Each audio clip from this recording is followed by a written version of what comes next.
Hey, come see us on tour. We'll be in Chicago, Grand Rapids, Michigan, Duluth, Georgia, right outside of Atlanta, Jacksonville, Florida, Tempe, Arizona, and Burbank, California. Go to jimmydore.com for a link for those tickets. Tulsi Gabbard added to the terror watch list in the TSA's Quiet Skies program. It's about time. The sky is like a library, Jimmy. I guess Quiet Skies program apparently has nothing to do with screaming babies on cross-country flights. That's all I'm saying.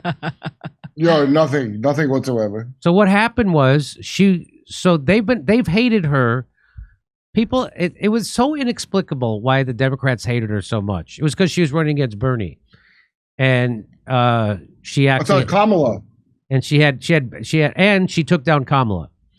Yeah. So, but she was telling the truth about the Syrian war when Bernie didn't have the balls to do it, and she's telling the truth about Ukraine war and Bernie doesn't have the balls to do it. She's horrible on Israel Gaza, but who isn't? Everybody's horrible on Israel Gaza. Trump, her, Biden, Kamala, RFK Jr. Everybody's bad. Trump had the closest to a reasonable thing to say, which is not great. Everyone, I mean, come on. But why is she on the? She's on the literally on a. She's in the military.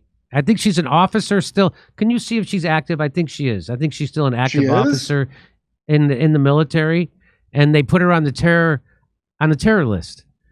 Tulsi Gabbard's surveillance has been confirmed. Not only was she under Quiet Skies surveillance, she has had 8 flights monitored by air marshals since her July 23 interview with Laura Ingraham. How do we know? Like, did she notice it or something, or how did we find out? Here's because there was a whistleblower. Oh, yeah. Tulsi Gabbard, who has referred to herself as a hawk when it comes to terrorism. I'm more of a hawk too, Jimmy. Well, that's what I was just gonna say. Sorry.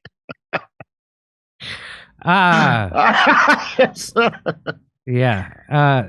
They should put Trump's security team on her. They'd be on the beach in Maui pretending to be doing surveillance. But anyway, let's listen to what got her in trouble. I'm more interested, Laura, in what the American people are thinking. You know, I've been seeing headline after headline saying, well, what is Kamala Harris's foreign policy going to be? And then you are reminded by these examples of how inexperienced and lacking of knowledge and strength that she is. So to answer that question, what kind of commander-in-chief will she be? What kind of foreign policy will she have? We simply need to look at the facts of what we've seen under the Biden-Harris administration.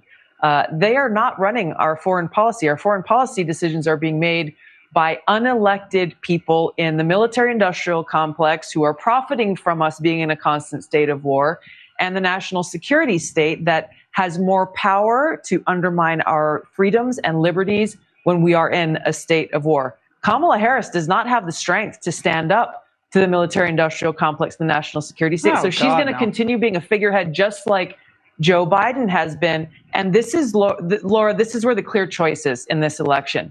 Donald Trump is strong. As commander-in-chief, he will take charge. He will stand up to the military-industrial complex and national security state.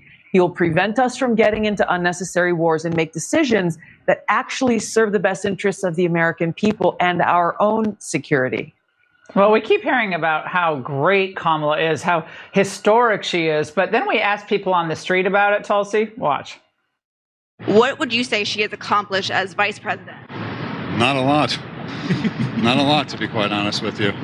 Somebody knows, they could tell me, because I don't know. I actually don't know. I'm just going to put that there. I have no idea. What has she accomplished? Absolutely nothing. Well, look, I mean, she has some fans out there. I mean, a lot of independent voters will look at her. African-American women, I think, will be very interested in this candidacy. But it's the old puppet Biden and the new puppet Kamala. Goodbye, old puppet. Hello, new puppet. That's exactly right, Laura. And I just really hope that people pay attention to the truth. And again, she actually does have a record over these past 3.5 years as part of the partner to President Biden in this administration. You know, obviously the most glaring example is she was tasked with securing the border. She failed completely at that task.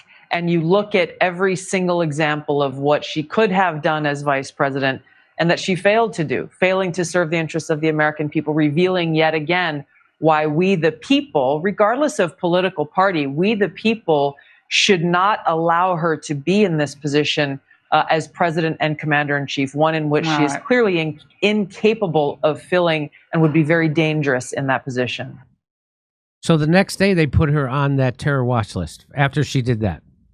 Wow. Yeah. The Quiet Skies is a tool that allows the Federal Air Marshal Service to more efficiently deploy law enforcement resources to focus on travelers who may present an elevated risk to aviation security. She's on that list. Tulsi, again, a former congressperson, is currently serving, right? She's currently serving in the military as an officer, right? It looks like on July 4th, 2021, Gabbard was promoted to rank of lieutenant colonel while she was deployed to the Horn of Africa, working as a civil affairs officer in support of Special Operations Mission. That's the reason I can find. Through TSA's secure flight program and by leveraging Custom and Border Protection's automated targeting system, TSA's intelligence professionals, boy, you got to put that in quotes. TSA's intelligence professionals develop a set of risk-based, intelligence-driven scenario rules which allow us to identify international travelers who may require enhanced screening. Tristan Levitt says, they have confirmed from whistleblowers that Tulsi Gabbard was under Quiet Skies surveillance on not just one or two or even 3 flights. She has had air marshals there to monitor her on 8 flights since her July 23rd interview with Laura Ingraham. Well, she might have been colluding with Russia. Obviously, she loves Putin and she's an Assad toady. Well, obviously. Even though I don't know what toady means. I don't know, but I hope the TSA can find out. So, furthermore, TSA is mobilizing a retaliatory investigation into who made these protected whistleblower disclosures. I wrote to the Department of Homeland Security's OIG this morning asking him to ensure these whistleblowers are protected. So I guess maybe he's is he a congressman or something? You know, you got to get on a plane. You got to see that piece of shit Mayorkas on the screen in L.A. Yeah. Hey, Alexander, he's got that face like he smelled cookies, like Doug Davidoff's little joke. I can't stand that guy. I just wish that the air marshals and the TSA, would they just actually do the job we pay them for and get that disgusting guy with his feet on the back of my armrest off the plane? That's what they're for. I thought they were to jerk me off because of the security thing when I set the thing Hey, how about you get rid of Mr. I brought my liverwurst from home and I'm going to eat it on the plane guy. Get that guy off. Has that happened to someone? Have you never been on a plane when people open up their food and you haven't had that happen? What? No, but Jenna next to me when we flew to Austin, some girl got on who she thought was a kid but turned to be like 30. Yeah. And had a mask, took out a Pikachu Pokemon stuffed animal and was eating cookies like with the Pikachu. I was asleep and didn't see it. She pulled her mask down to eat cookies and she put it. This is very recently. Then Jenna fell asleep and she woke up because she heard this chick laughing and she's watching Clifford the Big Red Dog. There's like a 30-year-old woman of ostensibly normal intelligence. Kurt, how do you know she's a woman? Anyway. That's a great point, Jimmy. I'm going to say that to Jen as soon as I see her. So she should be taken into account for that. RFK Jr. calls out the Biden administration for putting Tulsi Gabbard on the terrorist watch list. You want to here? Let's listen. Know that our institutions and government are not politicized. That they're blind to your political affiliation. Right. That justice is neutral. Otherwise, the American people are going to lose faith in their institutions, and that's. I just saw going to lose faith in their institutions. Did you hear him? Yeah. How exactly does a Kennedy still have faith in our institutions? How many figures? Go ahead.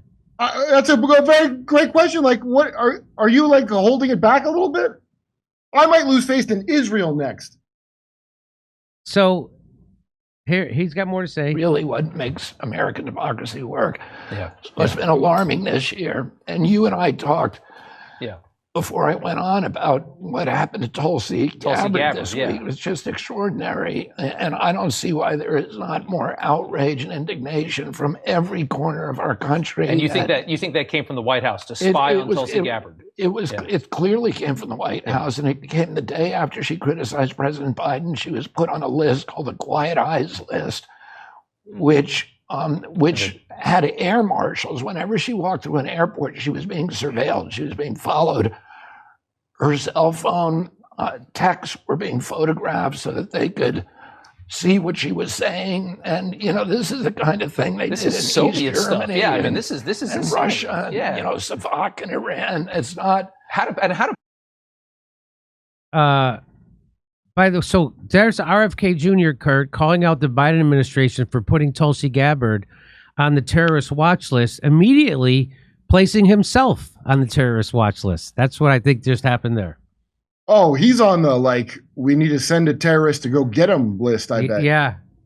Here is the weaponization of our national security system against Tulsi Gabbard. This is the kind of stuff they claim Trump is going to do, right? And they're doing it. That Trump he'll do it to the wrong people. We want the government to have this insane power against people we don't like for reasons we don't understand, but we feel strongly about. So the weaponization of our national security system against Tulsi Gabbard for political reasons should anger people from the far right all the way to the far left. The mainstream media outside of Fox is unsurprisingly not covering this story. This is a story that cannot be buried. Think again. What are you talking about? But of course they can bury it. They buried worse stuff than that. They buried Trump's assassination. Nobody even talks about it anymore. Oh, I heard he planned it. He planned it. This is evidence that the Biden administration is using the national security system to track and possibly persecute political opponents. If Trump did this to any of his political opponents who were outspoken against him, it would be the biggest news story for weeks. Once we normalize spying on and prosecuting political opponents, we normalize destroying democracy. That's the ultimate irony here. Is that the Democrats and the media run around yelling that Trump is going to end democracy and democracy's on the ballot. They're the ones that they didn't have a primary. They haven't had a primary for 3 straight election cycles. They install a candidate that nobody voted for. They're using lawfare against their number one political opponent. They put FBI plants in the January 6th crowd to create a riot, which they called an insurrection, so they could criminalize Trump and his political movement. They'll break into your bathroom with no permission, like a goddamn British forces. And none of this bothers anybody who should be screaming about it. People like Cornel West, right? Cornel West, before he ran for president, I thought he would be the first guy screaming about this because, if they can do this to Tulsi Gabbard, if they can do it to Donald Trump, then they can do it to Bernie Sanders, they can do it to Cornel West, they can do it to anybody who stands up against the establishment. But of course, they already did. That's why he did that. They already did. But of course, those people aren't saying anything. Can I make a counterpoint? What? But okay, on the other hand, Jimmy, it's going to be a brat summer. You don't know the new Kamala slogan? She's so brat. No, I haven't heard this. Yes. Oh, look at Oldie McOlderson here. You don't know about... she's brat. God. Oh, yeah, okay, no elections, but on the other hand, she is so brat. She dodges the media's questions just like a brat. Oh, she's brat. I know, I'm the same way. I'm like, I just fell off a coconut tree. I don't even know what you're talking about. I'm a brat. For president. I bet you Jesse Ventura would say something about this. I bet you Jesse Ventura. She's so brat. Who does him that can say he loves how brat she is? Does a great James Adomian does a great. Adomian does a good one, and the guy from Mad TV does a good one. Will Sasso. Wow, but anyway, this not brat summer. I mean, they do this this is what they do to their political opponents. Look what they did to Dennis Kucinich. They just gerrymandered him out of the Congress. I know, I'm such a brat. Remember that? Look what they did look what they did to Julian Assange. This isn't new. This is what your government does. What? This I don't know anything. Right? I'll be everyone else in the world when I walk around talking about any of this. Huh? So what? So when he says, once we normalize spying on and prosecuting political opponents, we normalize destroying democracy. You mean like since what we've been doing since at least the 80s? You mean 20 years ago when we actually signed a thing called the Patriot Act? The Patriot Act. Makes it cool, and everybody was cool with it, and Trump re-signed it, and nobody's going to get rid of it? The thing that's an abomination against whatever the hell you think democracy is? Hey, if you knew that the coffee you drink daily has been tainted with pesticides and chemicals, sitting in bags for months, and probably has traces of mold, would you continue to drink it? I know I wouldn't. Most of the coffee you consume is exactly that, stale, flavorless, and full of harmful substances that can have a negative effect on your health. At Rumble's 1775 coffee, they do things a little differently. Our coffee is free from harmful substances and chemicals while being pure and rich in flavor. This is because our beans are sourced from high-altitude farms in Bolivia, roasted weekly in Miami, and delivered fresh to your doorstep. And as believers in freedom, buying from us helps fight back against the woke corporations. Taste the difference. Join this coffee revolution and brew rebellion with Rumble's 1775 coffee. Go to 1775coffee/Jimmy and use the code Jimmy right now and get 15% off your order. Hey, come see us on tour. We'll be in Chicago, Grand Rapids, Michigan, Duluth, Georgia, right outside of Atlanta, Jacksonville, Florida, Tempe, Arizona, and Burbank, California. Go to jimmydore.com for a link for those tickets.